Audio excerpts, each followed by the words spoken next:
नमस्कार मित्रांनो, पुन्हा कर्तव्य आहे या मालिकेच्या आजच्या भागात आपल्याला असं बघायला मिळणार आहे की आता आकाश वसुंधरेकडे आलेला असतो आणि तो वसुंधरेला विचारत असतो की तुमचे आई बाबा माझ्यासोबत खोटं बोलले, माझ्या घरच्यांसोबत खोटं बोलले आणि ही गोष्ट तुम्हाला माहिती होती का?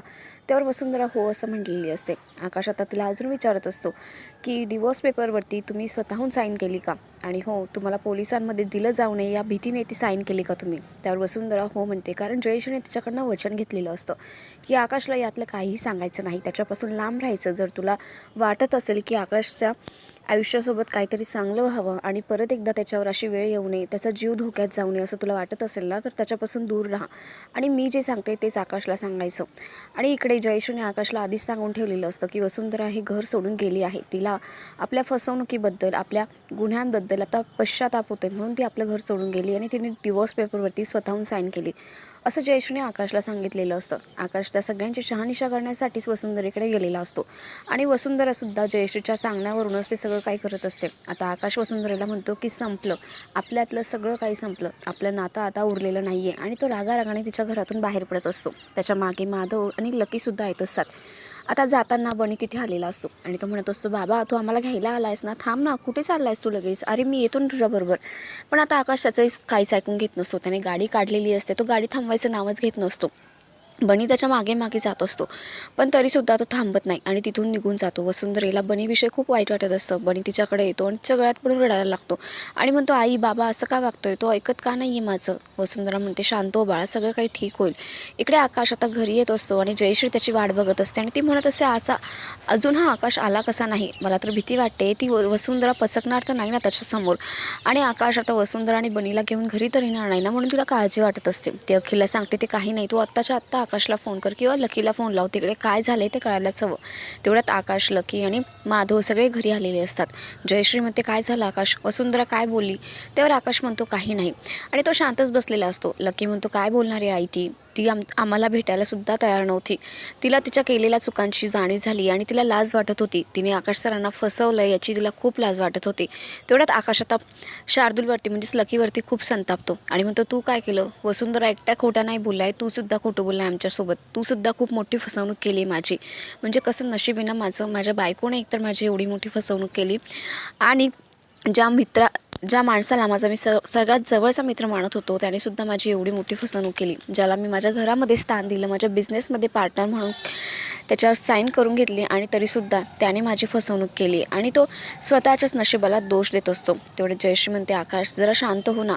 आणि लकीसुद्धा आता ड्रामा करायला लागतो. आकाश म्हणतो, तुला माहिती होतं ना लकी हे सगळं, तरी तू का खोटं बोललास? आता लकी म्हणत असतो, आकाश सर, मलाही त्या दिवशीची गोष्ट समजली ज्या दिवशी तुम्ही माझं श्राद्ध घालत होता की वसुंधरेसोबत तुमचं लग्न झालेलं आहे आणि ती या घरात येऊन राहते. मग आकाश म्हणतो, त्याच्यानंतरच तुझं या घरात येणं जाणं वाढलं, बरोबर ना? म्हणजे तुला तुझ्या आधीच्या सोबत वेळ घालवता यावा, तिच्याजवळ जाता यावं, म्हणून तू नंतर वारंवार इकडे यायला लागलास ना? बरोबर आहे तुझं. त्यानंतर लकी म्हणतो, नाही आकाश सर, तुमचा काहीतरी मोठा गैरसमज होतोय. मला तिची काही जाणीव वगैरे नव्हती. मी तिच्यासाठी इकडे येतच नव्हतो. मी येत होतो ते फक्त माझ्या मुलासाठी, बनीसाठी. त्या बाईने माझ्या मुलाला एवढे दिवस माझ्यापासून लांब ठेवलं होतं आणि आता इतके दिवसांनी मला माझा मुलगा भेटला होता आणि त्याला बघितलं ना, तेव्हा मला खूप समाधान वाटलं. त्याच्यापासून दूर जायची इच्छाच झाली नाही, म्हणून मी इकडे सारखा वारंवार येत होतो. पण जेव्हा मला कळलं ना की बनी तुम्हाला बाबा म्हणतोय, त्याला तुमच्यासारख्या माणसाकडून बाबांचं प्रेम मिळतंय, तेव्हा मला खूप आनंद झाला होता आणि म्हणूनच मला पारखून बघायचं होतं मला की तुम्ही बनीवर वडिलांसारखंच प्रेम कराल की नाही. ही गोष्ट मला जाणीव करून घ्यायची होती आणि म्हणून मी वारंवार इकडे येत होतो. माझी खात्री पटली, पण तुमच्यासारखं प्रेम त्याच्यावर कोणीच करू शकत नाही. तुम्ही त्याच्या आयुष्यात आलात ही त्याच्यासाठी खूप भाग्याची गोष्ट आहे आणि त्याच्यासारखा बाप मिळणं याला खरंच खूप नशीब लागतं. आणि म्हणूनच माझी आता खात्री पटली की तुमच्यासारखं प्रेम त्याला कोणीच देऊ शकत नाही. मी खरं तर श्राद्धाच्या दिवशीच तुम्हाला सगळं काही सांगत होतो, पण मला वाटत होतं की ती बाई ना खूप नालायक आहे. ती माझ्या मुलाला घेऊन इथून लांब निघून जाईल, परत माझ्यापासून लांब निघून जाईल आणि म्हणून मला ते सगळं होऊ द्यायचं नव्हतं आणि म्हणून मी काहीच बोललो नाही. पण मी तुमचा गुन्हेगार आहे. तुम्हाला जी शिक्षा द्यायची ना ती द्या, पण मला एकदा माफ करा. मी माझ्या सोबत देवासमोर जसे हात जोडून उभे राहतो ना, तसंच तुमच्यासमोर उभा आहे. तुम्हाला हवी ती शिक्षा करा आकाश सर, पण मला एकदा माफ करा. आणि तो स्वतःलाच आता मारून घेत असतो आणि खूप कांगावा करत असतो. आकाश म्हणतो, नाही, मी तुला माफ करू शकत नाही आणि तो रागारागाने वरती त्याच्या रूममध्ये निघून जातो.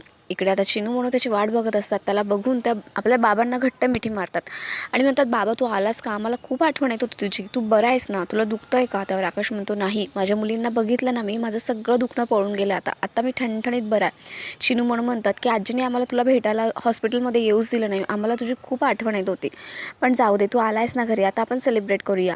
चिनू, मनू, बनी आणि बनीची आई आपण सगळे मिळून सेलिब्रेट करूया.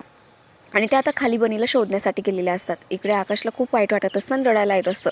आपल्यासोबत आपल्या बायकोने एवढी मोठी फसवणूक केली, तिच्यावर आपण खूप विश्वास दाखवला आणि तरीसुद्धा ती आपल्यासोबत अशी वागली, म्हणून त्याला खूप वाईट वाटत असतं.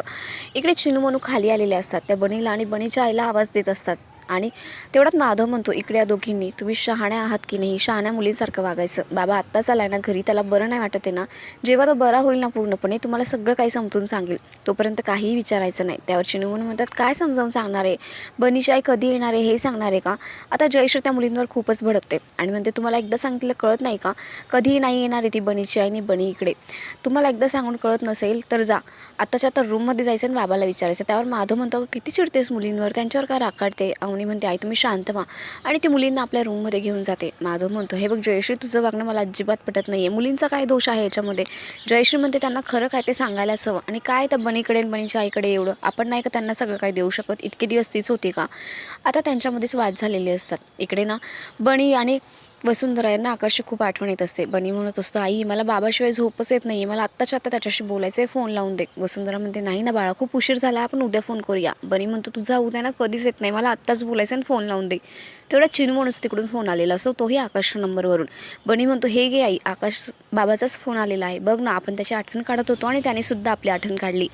आता वसुंधरा विचारात पडते की आकाशने कसं काय फोन केला. फोन रिसीव्ह केल्यानंतर कळतं की चिनू म्हणून बोलत आहे ते. चिनू म्हणून म्हणतात, बनी दादा तू कधी येतोयस इकडे, आणि बनीची आई कुठे, आम्हाला खूप आठवण येते तुमची. बनी आता फोन स्पीकरला टाकतो. चिनू म्हणून म्हणतात, आई तू कधी येतेस ग, ये ना इकडे. आता वसुंधरा म्हणते, बाळांनो आम्ही नक्की लवकर येऊ, परत लवकर येऊ आम्ही, आणि तुम्ही आता झोपल्या नाही का अजून, किती उशीर झालाय, सकाळी शाळा असेल ना, झोपा बघू. त्यावर चिनू म्हणून म्हणतात, नाही आम्हाला झोपच लागत नाही, करमत पण नाही तुमच्याशिवाय. आई तू अंगाई गातेस का. त्यावर वसुंधरा म्हणते, आत्ता फोनवर. बनी म्हणतो, आई गा ना प्लीज. आता बनी वसुंधरेच्या मांडीवरती डोकं ठेवतो आणि झोपी गेलेला असतो. इकडे चिनू म्हणून सुद्धा अंगाईसाठी वाट बघत असतात. वसुंधरा त्यांना सांगते, बेडवर जाऊन झोपा, पांघरून घ्या आणि डोळे बंद करा, मी अंगाई गाते. पण चिनू म्हणून म्हणतात, मग आम्हाला थोपटणार कोण आता. आता बनी म्हणतो, आजच्या दिवस ना तुम्ही एकमेकींना थोपटा. आता चिनू म्हणून एकमेकींच्या अंगावरती हात टाकतात. इकडे वसुंधरा अंगाई गात असते आणि चिनू म्हणून एकमेकींना थोपटत असतात. वसुंधरा खूप छान अंगाई म्हणत असते आणि तिघेही मुलं झोपी जातात. वसुंधरा आता फोन आपल्या हातात घेते आणि म्हणतात, हॅलो झोपलात का बाळा तुम्ही. तेवढ्यात तिथे आकाश येतो आणि तो फोन आकाशने उचललेला असतो. आकाश म्हणतो, हो झोपलात त्या.